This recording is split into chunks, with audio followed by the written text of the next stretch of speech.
I was about to put out a whole different video about Apple Vision Pro, and then Mark Zuckerberg just commented on his experience with the Apple Vision Pro. We got to talk about this.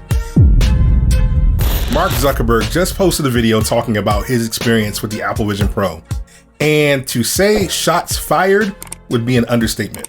Now, I don't want to make a video promoting company rivalries because that's silly. It doesn't lead to anything. A rising tide raises all ships, and the Apple Vision Pro coming out is great for every VR headset. Had Mark taken the approach of going, hey, I tried the Apple Vision Pro. It is a great piece of tech. There are things that it does well. There are things that the Quest does well. And I think people that like the Apple Vision Pro but can't afford it might want to look at the Meta Quest 3, which offers many of the things that Apple Vision does as well. Check it out, but props to Apple. I can't wait to get everyone excited about what spatial computing, VR, and Meta has to offer. That's what he should have said. What he actually said was, I finally tried Apple's Vision Pro. And, I have to say that before this, I expected that Quest would be the better value for most people since it's really good and it's like 7 times less expensive. But after using it, I don't just think that Quest is the better value. I think that Quest is the better product, period. And, the different companies made different design decisions for the headsets. They have different strengths. But overall, Quest is better for the vast majority of things that people use mixed reality for. That's a weird thing to say since mixed reality is such a new product category. The Quest 3 only just introduced mixed reality. And while they've got some pretty cool applications, really it's just games. Apple isn't even attempting to go that route. They're going for the productivity route. It's probably what more people want to do in VR. For Mark to say that mixed reality on the Quest is better is not only a stretch, it's just a ridiculous thing to say. Now, my friend Kenny is actually capturing this video on Quest's high-resolution mixed reality pass-through right now. We're just here in my living room, and you can see his browser windows and whatever else he's got running up here. To be fair, the Quest does do pass-through, just like the Vision Pro. The resolution just isn't as good on the Quest 3. Doing anything other than gaming on the Quest 3 has challenges. It's an uphill battle, and this is clearly where Apple excels. Quest 3 does high-quality pass-through with big screens, just like Vision Pro. But we also designed it to be great for a lot of other things. Moving around, playing games, hanging out with friends and socializing, working out, and more. Right now, there is no way to really socialize other than FaceTime on the Apple Vision Pro. MKBHD actually made a video where he talked a bit about this. The Vision Pro is missing shared experiences. Like, you are always so alone in this headset. The secret weapon that Meta has that Apple doesn't seem to have shown their hand with yet is that Meta is fully embracing socializing with other people within a shared VR space. Now, I know the Metaverse is a bad word, but the good things about it are something that Meta can do in their headset, and Apple doesn't seem to be equipped or have any desire to do going forward, other than linking up in FaceTime. Quest, I think is just a lot more comfortable. The Quest is a little lighter than the Apple Vision Pro. That's indisputable, right? The problem is, out of the box, the Quest head strap is pretty miserable. I mean, actually more than pretty miserable. After about 20 minutes, it's unusable. I've been in the Apple Vision Pro 3 times now. I didn't find it that uncomfortable, and I used it for 3 30-minute sessions now. No problems. I could see using it for a longer period of time. We designed it to weigh 120 grams less, which makes a really big difference on your face. The firmness and support of having that top strap is important, and most of the VR community has been using that. Apple is the only one who's moved away from that. Every single headset on the market has a rigid strap because the market has decided they're the best.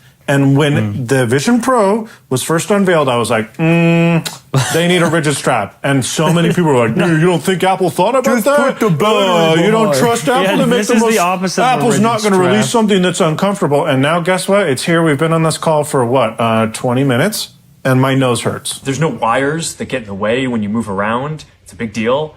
Our field of view is wider, and I found our screen to be brighter also. Mark mentioned that the screen is brighter on the Meta Quest 3. Now that is already off. I can tell you that right now. I've used that headset 3 times. The screen on the Apple Vision Pro, while a little dimmer when you're looking through the pass-through, not even close. It is brighter on the Vision Pro. You have to get in the right lighting conditions to make the Quest 3 look anywhere near as good or as bright as that. Now, as far as the image, the resolution of the digital images inside the headset, it's not even a competition. The Apple Vision Pro is crisp. It's not even close. It's fantastic. So that's questionable. I don't know what Mark is, what angle he's going for here, but no, it's not in the same ballpark. The only thing I will concede is that the Vision Pro pass-through, while good, is not significantly better. No, that's not the right word. It's not $3,500 better than the Quest. Let's just put it bluntly. I also noticed that, Apple's headset has this motion blur as you move around, which Quest is just a lot crisper. Now, Apple's screen does have a higher resolution, and that's really nice. And that's really nice. And that's really nice. But I was surprised by how many trade-offs they had to make to the quality of the device and the comfort and ergonomics and other aspects of the display and artifacts in order to get to that. Now, for input, Quest supports precision controllers that are great for games. Both headsets support hand tracking, but I found ours to be a little more accurate. Right now, the only way to control anything on your Apple Vision Pro is through hand tracking. The Quest also uses hand tracking. From my experiences, they're both about the same. They both have the same flaws. You move too quickly, Apple Vision Pro and the Quest will read closed hand gestures and assume that you're trying to do something else, which again forces the software to go buggy and maybe do something that you don't intend to do, like move a window or close something. So that's the same with both of them. The advantage that Meta has is that they also use controllers. Controllers have haptics. Controllers give you something to hold on to, and when you're playing a game and you want physical feedback, you can't be having something physical in your hand. Apple's eye tracking is really nice. We actually had those sensors back in Quest Pro. We took them out for Quest 3, and we're going to bring them back in the future. This is key. This is actually super key. Meta had eye tracking in the Meta Quest Pro. So let's get that out of the way. They just didn't do anything with it. It wasn't really integrated into the user interface. It was only used for foveated rendering in certain applications. They just totally wasted eye tracking. There was no forethought into how to use eye tracking. And for reasons of cost and other reasons that, we can only speculate on, they took them out of the Quest 3. Pretty much, I'm sure it was cost. They wanted to get the Quest down to a price that most consumers can jump in and buy. And it worked, right? The Quest 3 is $500. And I'm sure that tech or integrating that tech into the Quest would have doubled the price. Would have put it at, $1,000, $1,500 easy.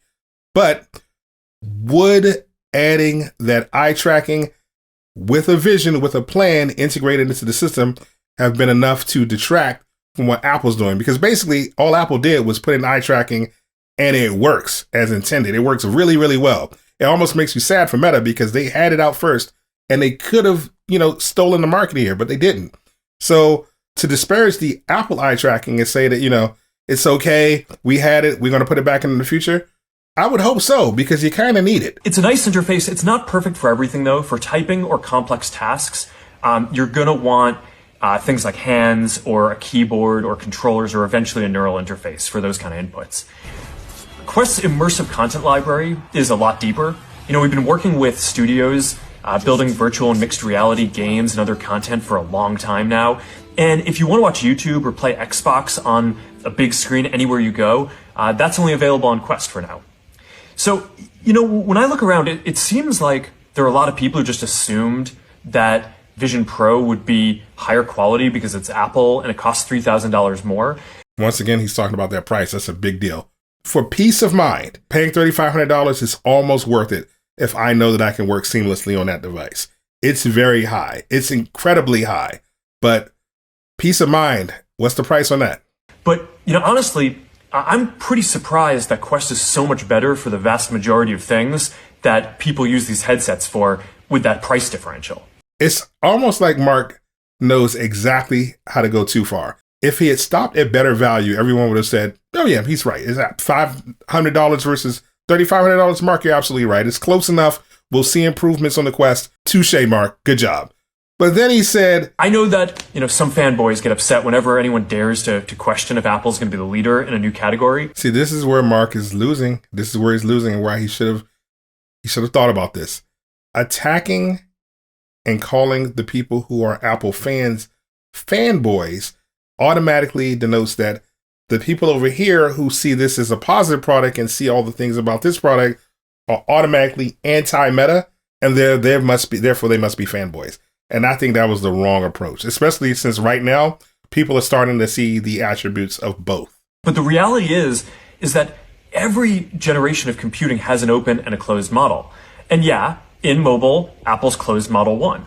But it's not always that way. If you go back to the PC era, Microsoft's open model was the winner. And so now Mark's using this time to talk about his true vision, which is talking about the closed model of Apple, which is something he has gone on record as saying he's really against, versus the open model of Meta, which leads into when he said he wants to be the Android of the space. And in this next generation, Meta is going to be the open model, and I really want to make sure that the open model wins out again.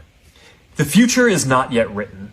So, I want to take a moment to just thank everyone who's been building with us for more than a decade. That goes for both Quest and the Ray-Ban Meta glasses, which are doing way better than I even hoped that they would. The Ray-Ban Meta glasses were fire. I'm not going to lie. That was surprise tech of the year. They are great.